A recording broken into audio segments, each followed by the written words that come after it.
இதை போல ஒரு சிக்கன் வறுவல் செஞ்சு சாப்பிட்டு பாருங்க.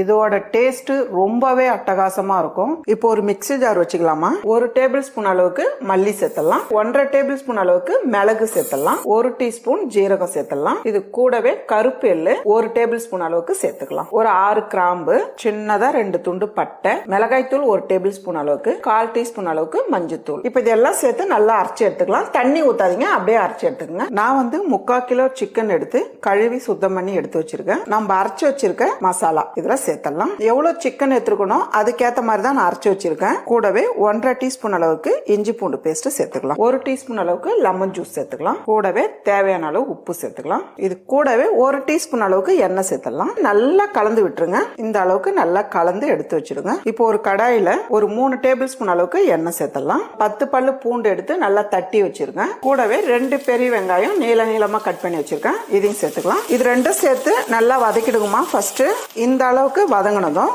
இப்ப சிக்கன் சேர்த்தலாம். சிக்கன் சேர்த்துட்டு ஒரு 2 நிமிஷத்துக்கு நல்லா வதக்கி விடுங்க. இப்போ வந்து கொஞ்சமா இவ்வளவுதான் தண்ணி, இதை வந்து இப்படி தெளிச்சு விட்டுருங்க. இந்த டைம்ல கொஞ்சம் உப்பு சேர்த்துக்கலாம். இப்போ வந்து நல்லா கலந்துருங்க. இது கூடவே 3 பச்சை மிளகாய் 2ஆ கட் பண்ணி வச்சிருக்கேன். மூடி வச்சு ஒரு மீடியமான தீயில ஒரு 10 நிமிஷம் நம்ம விடலாம். பாருங்க இவ்வளவு சூப்பரா இருக்கு பாருங்க. கருவேப்பிலை. ஒரு சூப்பரான சிக்கன் ஃப்ரை ரெடி.